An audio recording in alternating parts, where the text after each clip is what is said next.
Boa noite, meu caro e minha cara ouvinte. Depois de muitos atrasos, eu sei, teve semana de feriado aí. Tô fechando a cortininha aqui, né, pra gente já se preparar pra dormir.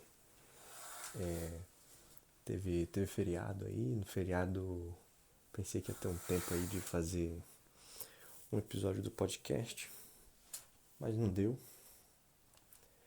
Bebi isso aqui é um refrigerante. Mineirinho é bom demais. Então, estamos com esse atraso aí. Nesse meio tempo surgiram novas pensamentos aí de episódios, graças a algumas sugestões. Mas hoje eu não vou cumprir nenhuma sugestão, porque o podcast é meu, faço o que eu quiser. E não importa o que eu falo, o que importa é que você vai dormir. Já falei isso várias vezes. Até que eu posso ler um livro aqui de crimes, posso ler um livro aqui, o livro do sono ali, que tá para terminar. Eu posso ler bula de remédio. Não importa, o que importa é que você só vai ter um som para dormir. Na manhã seguinte você não vai lembrar o que eu falei. Mais da metade vai se perder. Mais da metade dessa informação vai ser completamente obliterada do seu cérebro para dar lugar a sonhos vãos que você também não vai lembrar. Você vai acordar, aí você vai pensar, putz, eu sonhei com um gato andando no telhado em cima de uma bola de boliche. Ele andando assim, controlando a bola de boliche, pra onde ela vai. Aí você vai acordar, vai passar 10 minutos, putz, o que eu sonhei? Caramba, eu sonhei com um negócio de gato. O que eu tava sonhando com gato, velho? Eu lembro que tinha um gato. Vai passar mais 5 minutos, você não vai lembrar que tinha gato. Você vai lembrar assim, putz, eu sonhei um negócio hoje. Que eu não tô conseguindo lembrar o que é, caramba. E depois de mais 5 minutos você vai esquecer que você sonhou. Porque essa informação vai ser completamente apagada do seu dia. Né? Então hoje, eu tô lendo um livro aqui. Tá sendo minha leitura principalmente antes de dormir. É um livro chamado As Portas de Moscou, do escritor Alexander Beck. Eu vou ler aqui, ó, na orelha do livro. Tem Alexander Alfredonovich Beck. Nasceu em 3 de janeiro de 1903 em Saratov, no antigo Império Russo. Após a Grande Revolução Socialista de 1917, se alista no Exército Vermelho para enfrentar as tropas imperialistas que buscavam sufocar o nascente poder soviético. Durante a Segunda Guerra, retorna ao serviço militar como voluntário da Terceira Companhia, divisão de fuzileiros voluntários conhecida como a Companhia dos Escritores. Atuando como correspondente de guerra, testemunhou a heróica defesa de Moscou contra o cerco nazista, que descreve com maestria nesse livro, escrito entre 1933 e 1944, ainda no calor da guerra. Beck morreu no dia 2 de novembro de 1972, em Moscou. Então esse livro aqui, né, As Portas de Moscou, o nome original dele não é As Portas de Moscou, a tradução brasileira foi assim, mas a original seria A Estrada de Volokolansky, né? Enfim, é um livro que conta a história. Ele é um livro interessante porque ele é meio real e meio ficcional. Né? Ele é um livro onde o Alexander Beck que estava em Moscou durante a Segunda Guerra Mundial, né? O planejado ataque Operação Tufão, operação para capturar Moscou, os nazistas fizeram. Ele estava lá, né? Como disse aqui a orelha, ele se voluntariou no para lutar, mas logo foi colocado como correspondente de guerra. E depois da defesa de Moscou, da defesa bem sucedida de Moscou, né? Quando a Operação Tufão, que começa ali em novembro, se eu não me engano, de 1941 e dura até dezembro. Dezembro ou janeiro? Dezembro. É rechaçada. O Alexander, depois que essa operação, né, a Operação Tufão, entre novembro e. Não sei se é outubro, não estou lembrando agora. Por aí, final de outubro, novembro até dezembro, a Operação Tufão, que era a operação alemã nazista para captura da capital, ela vai falhar, né, porque o Exército Vermelho vai se utilizar de estratégias bem colocadas no campo de batalha, vai conseguir trazer as suas reservas de tropas que estavam dispersas na Ásia Central e no Extremo Oriente, ali na Sibéria principalmente. Então vai conseguir, ao descobrir que o Japão não atacaria a União Soviética dentro daquele ano ali, 1941, 1942, então muito rapidamente essas tropas vão ser deslocadas do do da Ásia Central e do Extremo Oriente, vão ser colocadas em Moscou. E isso vai ser uma das chaves para a vitória em Moscou. Que os soviéticos puderam criar reservas para suas unidades, né? Para ir substituindo ali as perdas ou ficar em reserva ali para você fazer movimentações onde fossem necessárias as mais tropas, né?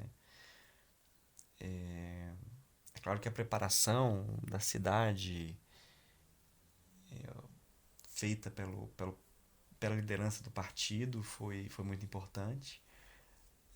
O plano de, de transferência da indústria soviética do Ocidente para depois dos Montes Urais, que seria para a parte oriental, né, ali o início da parte oriental da União Soviética, também é um passo importante, né, porque ajuda a preservar a indústria, a produção, tanto para os civis quanto para o exército. Então vão ser chaves muito importantes para essa vitória em Moscou. E depois dessa vitória em Moscou, que o Alexander Beck vai se encontrar com um oficial do Exército Vermelho, que é um cazaque, né? Uma pessoa que é de origem do Cazaquistão.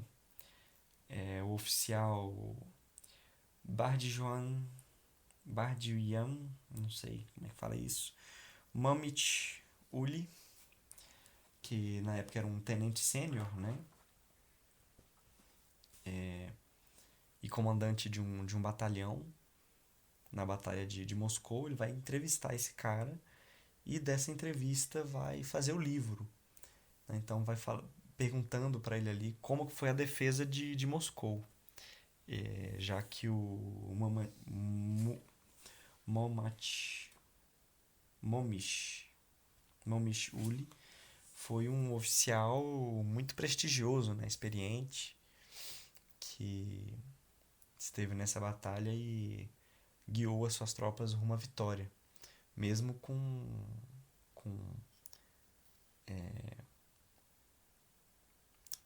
uma falta, né, de soldados. Ele tinha que cuidar de um setor muito longo, com um número de soldados que poderia ser melhor para ser maior para ser o suficiente. Ele também que Era a primeira vez que era de um comandante em batalha, né? Na, na, nas batalhas de Moscou. Já estava no exército há muito tempo, ele tinha uma experiência militar, mas nessa intensidade de combate, né? Nunca tinha tido. E aí é interessante porque o livro ele vai contando essa experiência. Ele é todo contado a partir da perspectiva do Momit Uli, né? Como se ele estivesse falando o tempo todo. Claro que o autor ele vai usar liberdade, alguma liberdade poética para trabalhar em cima, né? E fazer algumas reflexões. Mas é um livro de fato muito interessante, que você acompanha assim, o que se passa na cabeça de um comandante de um batalhão, não é uma grande formação militar, né, um batalhão. Daí, né, alguns milhares de soldados, né, não é uma uns milhares, umas centenas, não sei quanto é que, qual era um batalhão era formado por quantas pessoas na União Soviética, a antiga União Soviética, eu não sei, né? Essa quantidade exata, mas são centenas de pessoas, né, e tá chegando no milhar. O que parece muito, mas não é muito, né, numa guerra como, como foi a Segunda Guerra Mundial, né? Um batalhão é uma unidade pequena, né? Bem pequena. E aí você vai na cabeça dele, tomando decisões. A primeira parte do livro é muito focada no em alguns flashbacks, né? O livro começa com ele e o Alexander Beck é um eu lírico, né? Ele falando ali como que encontrou, foi o primeiro contato dele com o Momit Uli. E depois o livro, o eu lírico se torna o próprio oficial, né? O Momit Uli. E a primeira parte está nessa parte assim, mais do treinamento e dos pensamentos dele sobre como treinar a tropa, o treinamento da tropa. E uma segunda parte é a parte da batalha, né? Então, inclusive muito bem escrito o livro, as partes assim da descrição das batalhas, elas são dinâmicas, né? Acho que prende muito. Você se vê ali acompanhando a trajetória desse oficial no campo de batalha, sobre as bombas, os tiros, né? E também os pensamentos que ele está tendo ali. Então, ao mesmo tempo que é muito humano, nesse sentido de mostrar o pensamento do indivíduo ali nessa tragédia, mas também mostra o contexto, as táticas que estão sendo utilizadas, né? De certa forma que esse livro ele passou a ser utilizado como manual, depois eu pesquisei isso, né? Ele é utilizado como manual em vários países, né? Um manual aí de formação militar, como um exemplo de uma boa formação militar.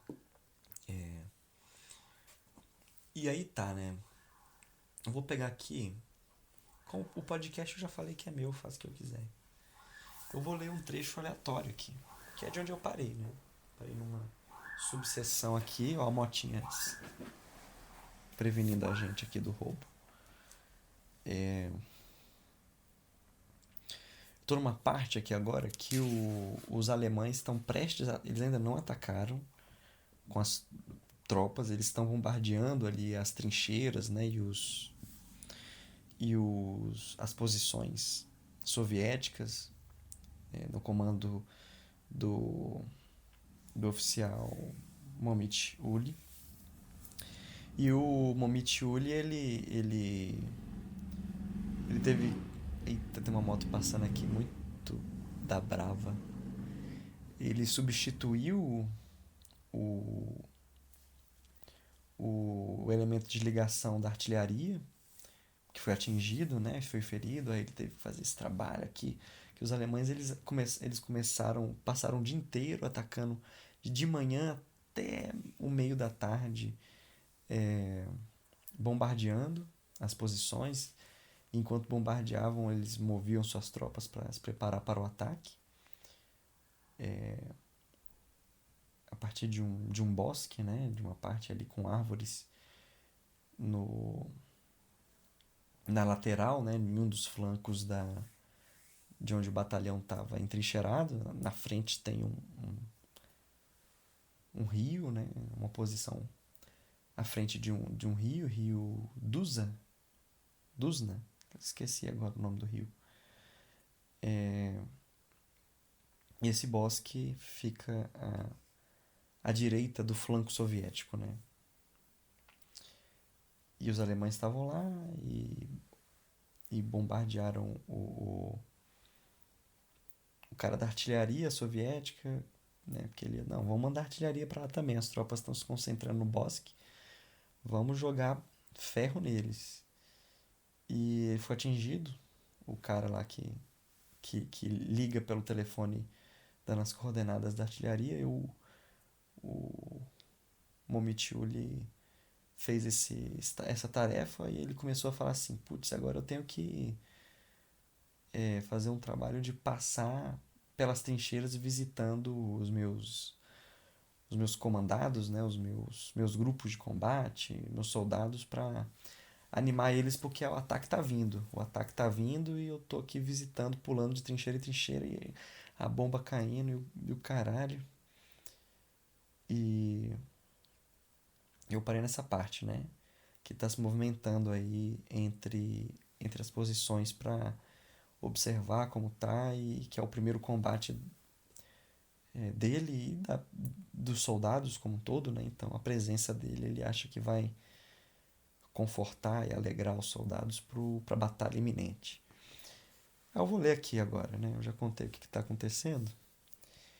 Então vamos ler, até acabar esse capítulo aqui. Está no meio do capítulo. Dá para ler até... Deixa eu ver. Talvez eu me canse antes. Talvez dê para ler até o final do capítulo. Vamos lá. Então ele pediu o cavalo. Ele anda a cavalo, né? O cara. Ele tem um cavalo. Então ele pediu o cavalo pro cara que estava acompanhando ele, o sargento, né? Que acompanha, o oficial. E aí ele falou aqui, ó. Ia em carreira vertiginosa. De repente, centelhas vermelhas brilharam sobre minha cabeça. De pé nos meus estribos, sondei os arredores e percebi, afinal, os alemães. Eles progrediam em grupos espaçados de 2 ou 3 passos. Eu sabia que usavam capotes verdes e capacetes da mesma cor, mas sobre a neve, a uma distância de aproximadamente 1 quilômetro, pareciam figuras negras. Previdentes, enquanto marchavam, atiravam milhares de balas traçantes. E a minha valente Lissanca sempre galopando. Lissanca é o nome do cavalinho. Do cara lá. Do Mamit Uli. Chegando ao posto de comando, vi Galuin, que já havia chegado, carregado uma metralhadora sobre os ombros. Um dos agentes de ligação corria na direção do rio Rusa, o nome do rio é Rusa, para o flanco de nosso batalhão. Hakimov, acertei o nome. Hakimov havia transmitido minhas instruções por telefone. Bosianov, mantendo-se à entrada do abrigo, fazendo suas últimas recomendações aos metralhadores. Tinha ao seu lado o pequeno Muratov e o grande Belvitsky, seus 2 agentes de ligação. Muratov, transido, caminhava de um lado para outro. E aí eu vou falar a fala do Momich Ulish, né? Bosianov, você vai sair com os metralhadores, gritei enquanto saltava da montaria. Repita-me a palavra de ordem de sua missão. E o Bosianov repete, né? Grita. Morrer, disse com a voz surda. Mas... Momitiuli o interrompe. Viver. É preciso que vocês vivam e se mantenham em forma, até que façamos recuar o flanco.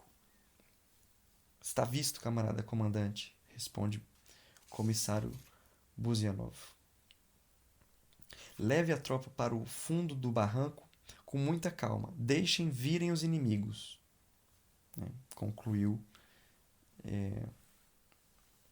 o Momitiuli. E ele continua, né? Pensando agora. Examinei os metralhadores. Murin, Dobriakov, Pulga, todos os 3 pesadamente carregados com pentes de balas. E disse: a galope e tratem de demolir toda essa canalha. Kraiev, acompanhe-me. Sistchenko, acompanhe-me. Que é o Kraiev e o Sistchenko eram os sargentos, né, que acompanham, que são os elementos de ligação aí do Estado-Maior do Momitiuli. E nós, camarada comandante? Indagou Muratov. Vocês deverão ligar-se ao Politruk. Os agentes de ligação, os telefonistas, os vigias, todos com Bozianov. Né? Bozianov era o Politruk. O que é o Politruk? Né? Ou tem outros nomes também, né? Mas o Politruk era o comissário político. Era a pessoa que fazia agitação e propaganda dentro das unidades, né, do Exército Vermelho e representava ali o partido dentro do Exército. Né? Inclusive, vão ter muitos erros ali dos politruks, né? No início da guerra, mas muito rapidamente as funções, né, dos comissários políticos, dos politruk, ou dos partog, como eram colocados, né, eles foram se afinando, se refinando e viraram essa grande correia de transmissão, né, e de ligação entre as tropas e o partido e as tropas. Enfim, que nesse caso aqui o politruk, ou partog, era o Bazionov, né? Aí tá, aí o Momitiuli continua narrando. Retomamos nosso caminho na direção de Novlianskoye, sobre o flanco do batalhão. O agente de ligação ainda não tinha regressado, mas os soldados já saíam de suas trincheiras. Uns sentados, isolados uns dos outros, os demais formavam grupos e conversavam. Não viam ainda os alemães, mas todos os olhos fixaram-se ao longe, no ponto onde jaziam as luzes vermelhas, que é o disparo das armas, né? E aqui já estava no final da tarde também, né? Perdão, errei. As luzes vermelhas eram no final da tarde. Aqui tem outro momento que ele fala que é das luzes vermelhas que eram os tiros, né? Mas aqui é o caso à tarde. O sol poente iluminava o quadro com seus raios sanguíneos. O chefe de pelotão, o jovem tenente Burnachev, estava desconcertado e transtornado. Na guerra, basta um olhar para reconhecer as coisas. Seus dedos pálidos apertavam a coronha do revólver, mas o braço pendia desamparado. Estupeficado pela surpresa, não sabia mais o que dizer a seus homens nem o que fazer. Havia perdido o domínio sobre si durante um só minuto, mas foi o bastante para que os seus soldados perdessem seu chefe, seu cabeça. Eu já nem via mais os soldados, nem os suboficiais. Deviam estar ali, misturados nos grupos informes. A ordem militar, esse arcabouço do exército, havia sido despedaçada pelo imprevisto. Aí está como se perde um batalhão. Ninguém havia fugido ainda, mas eu avistava um vulto que se distanciava, passo a passo, ao longo da margem, sem tirar os olhos da direção de onde partiam as balas traçantes.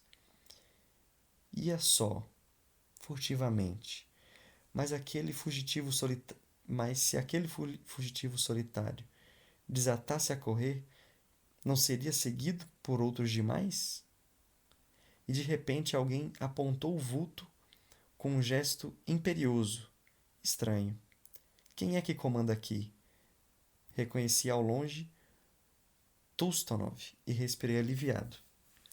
Ao mesmo tempo, um grito ressoou em meus ouvidos.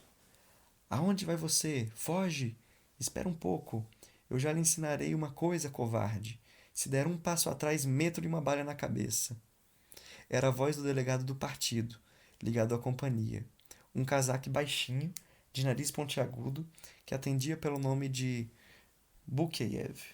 Seu fuzil estava apontado para o potrão.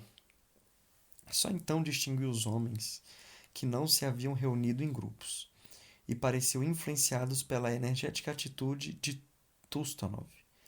Experimentei uma sensação de desafogo intenso. Subsiste ainda um núcleo sólido constituído por membros do Partido Comunista. Aproximando-me do pelotão, exclamei: Burchanev, quem comanda esse pelotão? Por que faz essa cara de pavor? Onde estão os chefes de grupo? Ele sorriu, encabulado do próprio descontrole, e ordenou: chefes de grupo, venham até mim. Apeado, expus o meu plano. Tratava-se de recuar o nosso flanco, deixando provisoriamente nas mãos do inimigo a aldeia. Vamos começar as marchas por pelotões. Eu tomarei o comando do primeiro, Tustonov o do segundo, Burnachev conduzirá o terceiro. Kraev é agora comandante de companhia. Kraev, você vai levar o quarto pelotão e explodirá a ponte. Kraev responde: compreendido, camarada comandante. Tustonov a seu posto. E um outro soldado pergunta: comandante, pergunto-se e interrompo. Este não é o momento de fazer perguntas. Distância de 50 metros, nada de retardatários. Primeiro pelotão sob o meu comando. Em passo ginástico, atrás de mim, marche. E vai marchar. Marchar para a batalha. Apertando os cotovelos contra o corpo, parti correndo. Galguei assim o pequeno declive, passando pelas casas da aldeia, onde o crepúsculo baiava nas vidraças, e tomei a direção do bosque. Os homens tinham dificuldade de me seguir. No meio do caminho, percebi de novo os alemães. Como tinham crescido as figuras negras marchando sobre a neve. E como estavam perto. Durante 5 ou 6 minutos, que se passaram após o instante em que os vi pela primeira vez, a distância que nos separava diminuíra cerca de meio quilômetro. Avançavam rapidamente, 100 metros por minuto, e a orla do bosque parecia tão distante quanto o fim do mundo. À custa de um violento esforço sobre mim mesmo, apressei o passo. Os alemães nos haviam avistado e suas balas cruzavam-se sobre nossas cabeças, caindo algumas aos nossos pés. Atiravam sem mirar. Um homem caiu atrás de mim. Um grito lancinante: camaradas, voltei-me. Sigam-me e ele será socorrido. E assim deixei o soldado atingido para trás. Guiados pelo instinto da perseguição, os alemães também se apressavam.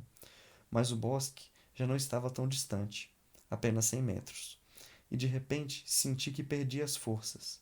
Era o preço do meu esforço de pouco antes. Meus comandados iam ao meu encontro. Eu lhes havia recomendado muito para que não se agrupassem, e eles chegavam amontoados. Na verdade, não se manobra no campo de batalha tão facilmente quanto no terreno de exercício. Respirei o mais profundo que podia e comandei: pelotão alto. Terá você compreendido o que se passava?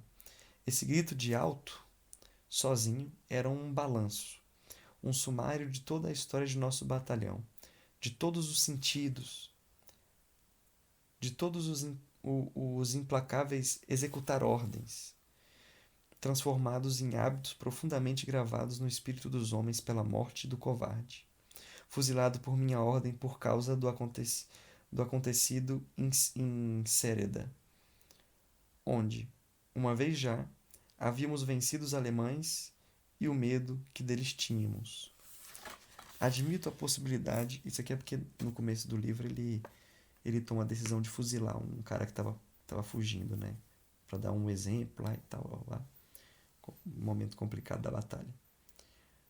Admito a possibilidade de não terem os meus soldados obedecido à minha voz de comando. Que teria sido feito de Bardiujan Momit-Uli?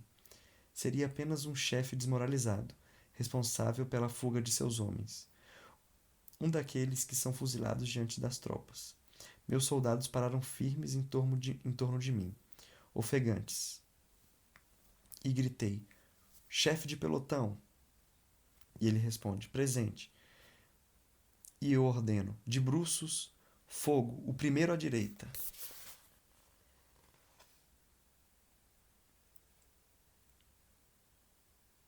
Me perdi no texto aqui. Ah, tá. De bruços, fogo. Então, o chefe de pelotão, ó, deita e mete bala. O primeiro à direita, no caso, o soldado, o comandante dele, que estava à primeira à direita. E ele responde: presente. De bruços, por aqui, fogo. E ele pergunta, Momitiuri, o seguinte: presente. E o comandante aponta: por aqui, de bruços, fogo, dispersar. Intervalo de 5 metros. E ele dá outras ordens aqui, né, para que os soldados atirem. Com os intervalos de 5 em 5 metros. Eu tinha cometido um erro. Melhor teria sido deitar-se por terra sem abrir fogo, mirar, sem pressa, esperar que o sangue se acalmasse, deixar-se de martelar as têmporas, depois atirar por descargas, a voz de comando. Meus homens faziam fogo, sem se importar como, com uma inexatidão febril. Os alemães avançavam sempre e ninguém caía nas suas fileiras. O sol batia-lhes em cheio, pela frente, em raios oblíquos, aclarando suas cores verdadeiras. Eu distinguia os rostos barbeados sobre os capacetes verdes. Alguns tinham óculos. Mas por que não caíra um só desses? Compreendi logo que ainda estavam bastante longe, a cerca de 300 ou 400 passos, e nossas alças estavam a 100 metros. As alças, no caso do tiro, né? Da configuração da arma para atirar. Por isso ordenei: alça de mira 2,5. Gritei, tentando acobertar o estrondo com a elevação de minha voz.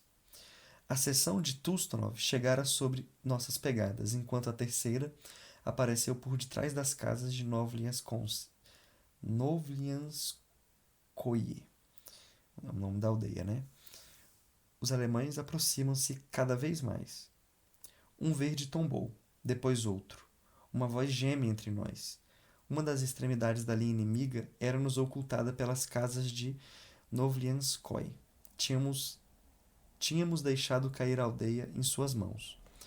Um pequeno destacamento toma posse da localidade. O resto dos inimigos nos ameaça sempre. Vão começar o passo de corrida. Calculo com o olhar a distância que nos separa. Vamos ser levados de roldão.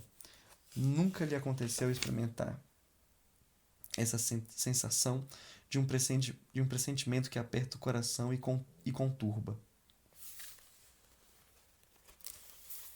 E ele começava a gritar. O comandante, né? Uma metralhadora, depressa, uma metralhadora. Onde estão? Bojanov, Murin, Pulga. Ah, se eu tivesse uma metralhadora. Um homem começou a gemer. É a morte, a morte.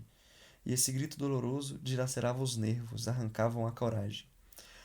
Cada um de nós dizia de si para si que agora ia chegar a sua vez. Uma bala furando o corpo, o sangue jorrando, o grito doloroso e prolongado da morte.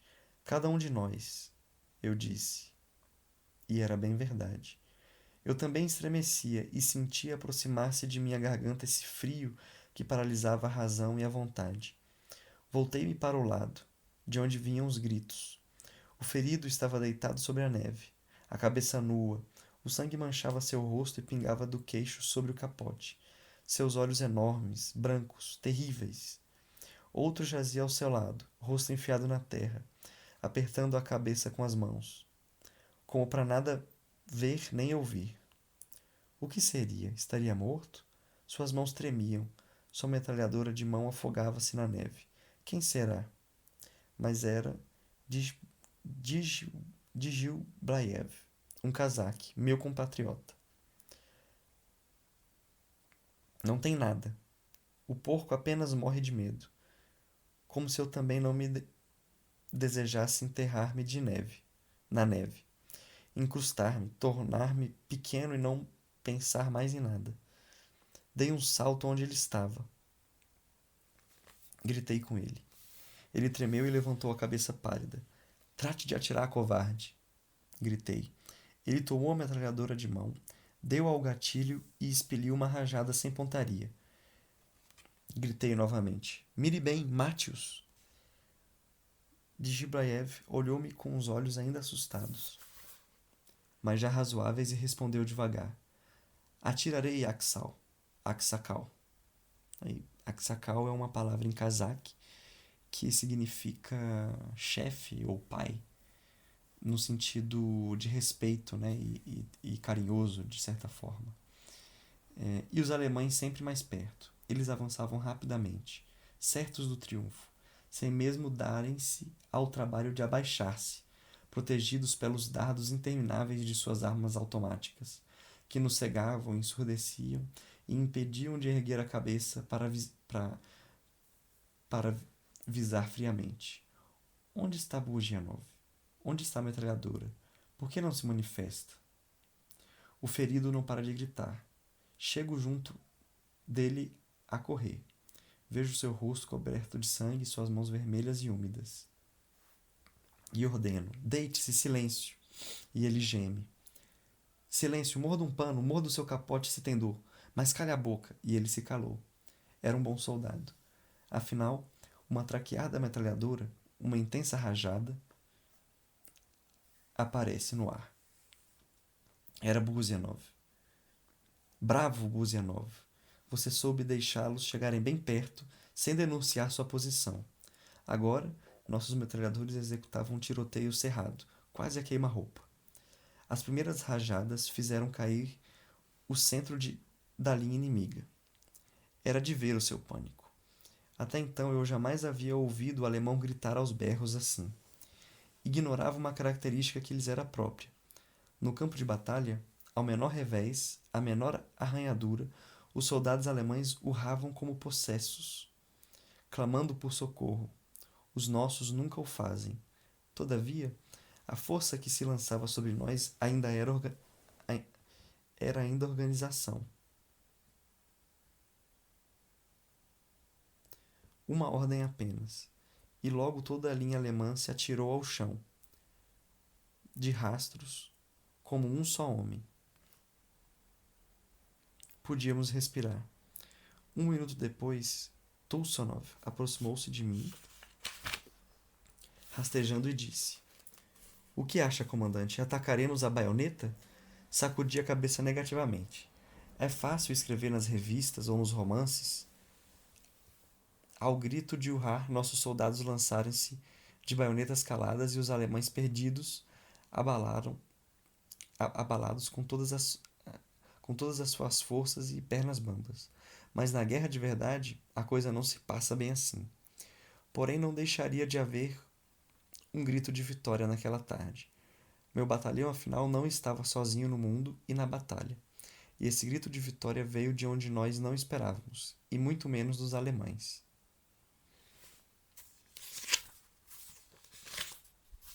Dá para ler mais um pouquinho. Uma fileira de homens correndo apareceu no canto do bosque, um pouco à retaguarda do inimigo.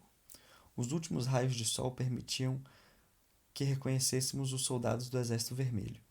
Não eram numerosos, uns 40 talvez. Eu logo adivinhei que era a seção do tenente Slankulov, que havia partido de outro local para tentar tapar a brecha. Agora chegara a vez de os alemães experimentarem os encantos de um ataque de flanco e de retaguarda. Mas eles conheciam a manobra. Não tenha dúvida disso. A extremidade de sua linha se levantou e começou a correr, para organizar-se em arco de círculo. Comandante, cochichou Tchusnokov. Com a cabeça respondi, sim, e gritei, transmita a todos, preparar para o ataque. Custei eu próprio a reconhecer a minha voz, pois estava surda, rouca. A voz de comando foi transmitida de boca em boca, e o coração de cada soldado começou a bater mais forte. Os nossos corriam do lado do bosque e ouvia-se ali um débil grito de hurrá. Para quem não sabe, é o grito de hurrá, hurrá. É um grito de guerra, né, que os russos têm. né? Atacar e gritar "Ura!", né? Enfim. Os alemães continuavam em suas mudanças de posição.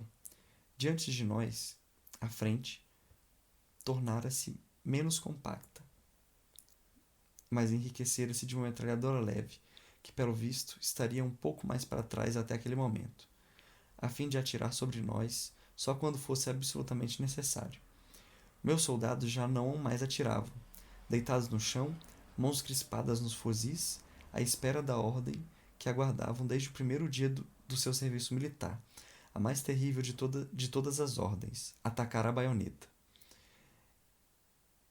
Essa cessação de tiro, que eu não havia comandado, em absoluto, perturbou-me por um momento. Não iria comprometer tudo? Eu já não tinha tempo para refletir, porque era preciso agir o mais depressa possível, sem dar tempo ao adversário para recuperar-se. Gritei. Gritei o nome de Burchanev. O tenente Burchanev, aquele mesmo que havia enrusbecido pouco antes, envergonhado por ter perdido, durante um minuto, o sangue frio. Estava deitado a uns 50 metros de mim. Levantou rapidamente o braço e tornou a baixá-lo, dando sinal de que me ouvia. E dei a ordem. Burchanev, avance. Um segundo passou.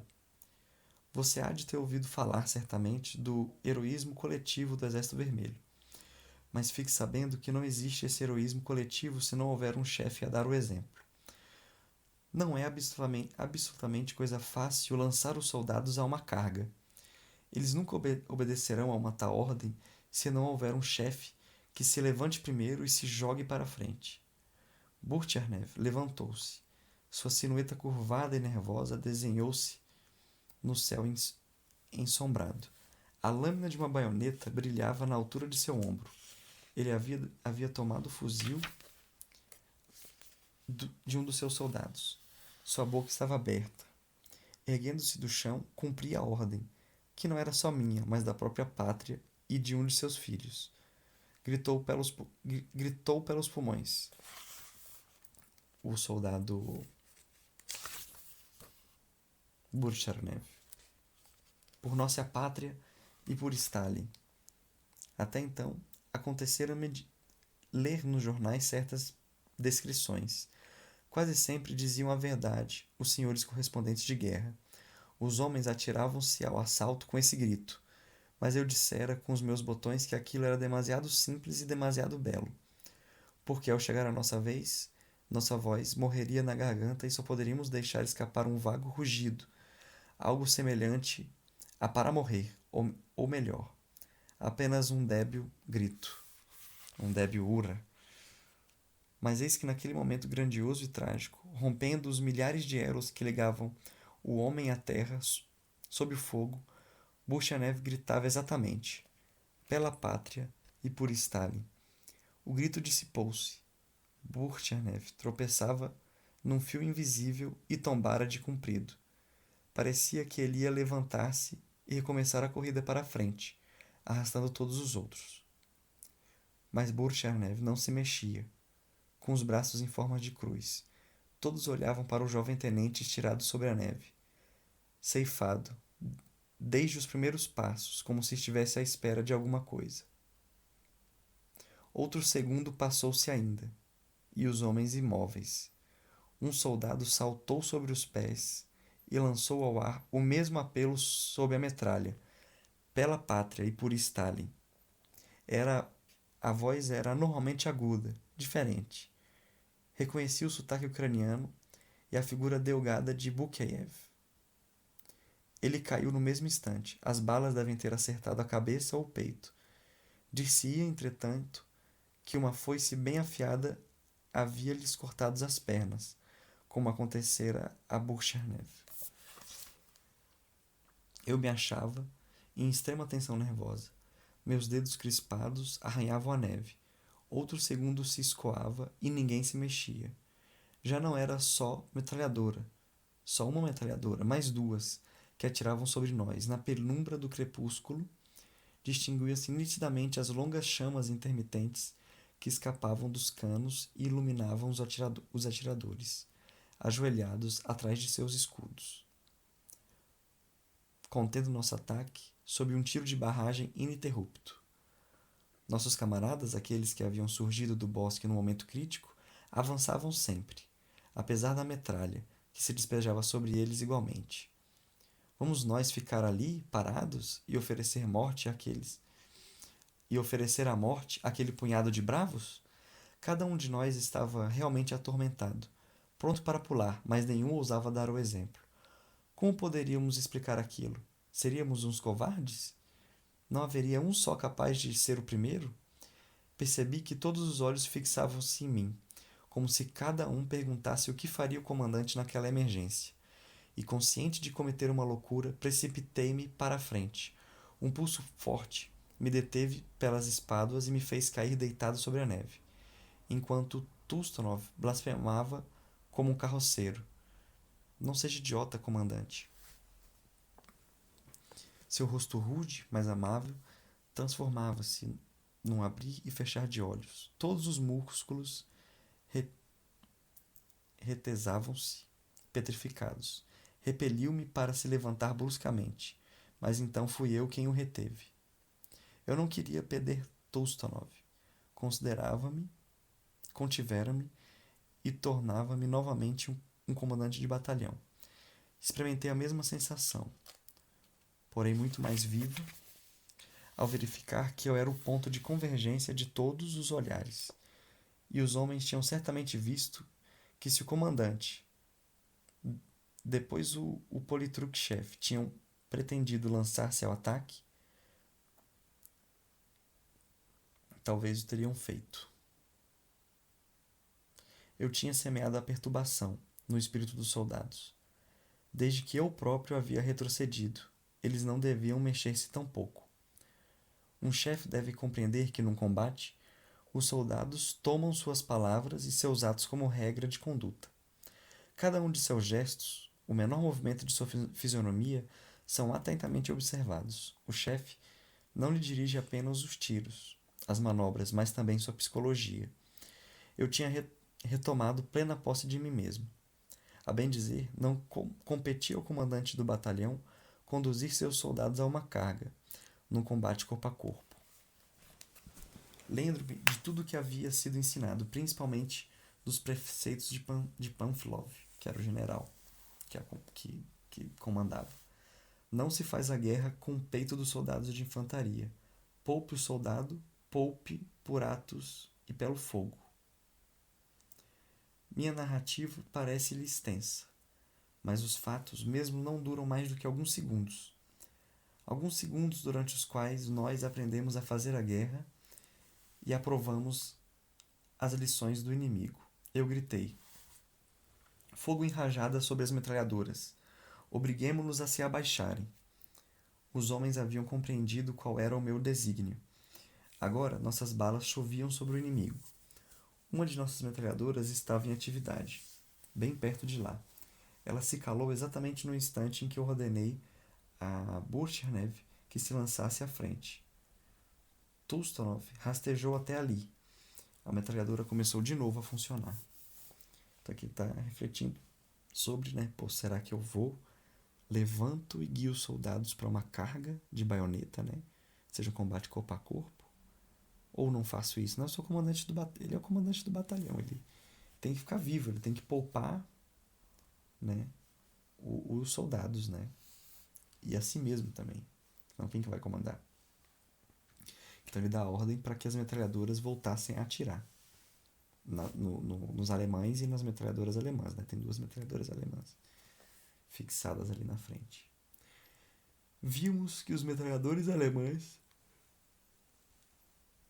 ocultavam-se inteiramente atrás de seus escudos. Um estava morto. Uma metralhadora calava-se. Seria para a colocação de nova fita de balas? Isso não seria nada fácil sob o fogo cerrado como aquele. Bom, eu esperava o momento, mas Tulstonov me precedeu, lançando um grito furioso. Comunistas! Ele não se dirigia apenas aos comunistas, mas a todos os soldados. A enorme silhueta do comissário ergueu-se, apertando a metralhadora contra o peito Corria vociferando e pela terceira vez o mesmo grito varreu a estepe. Pela pátria, por Stalin, avançar! Ura! Né? O gritinho dos russos. Eu gosto do gritinho. Ura! E todo mundo, ura! E eles saem correndo para bater no inimigo. Enfim, a voz de Tustov perdeu-se no alarido geral. Os homens saltavam nos pés, bramindo como feras, e precipitavam-se para a frente, desfigurados pelo ódio, alcançando o chefe e ultrapassando-o. Depois de ter disparado toda a carga de sua metralhadora, Tustov pegou-a pelo cano abrasador, brandindo-a acima de sua cabeça, com uma grande maçã. Os alemães fugiam ao corpo a corpo, correndo desordenadamente, lançando-nos no percalço deles, massacrando os retardatários. Penetramos novamente na aldeia de Novlianskoye, por diversos lados, junto com o pelotão de Slankulov. O contra-ataque saíra vitorioso. Tá, terminei o capítulo. Aí. E o sono chegou. Terminei esse capítulo aqui. Não gostei. Acho que é difícil ler. Fazer essa leitura aqui. E falando, né? Porque tem que fazer umas interpretações aqui. E o do texto também, das falas. Enfim, não gostei muito da leitura de hoje. Também tô meio com sono aqui. Meu olhinho, tal como o seu, deve estar agora se fechando, pescando, se lutando aí, se debatendo para ficar em pé. Então, boa noite, desculpa aí, a próxima leitura. Bocejo, prometo que vai ser legal. A gente tem que terminar o livro sobre o sono. E tem uma outra recomendação de leitura aqui, que é do Choque de Cultura, que vai ser legal também. É isso.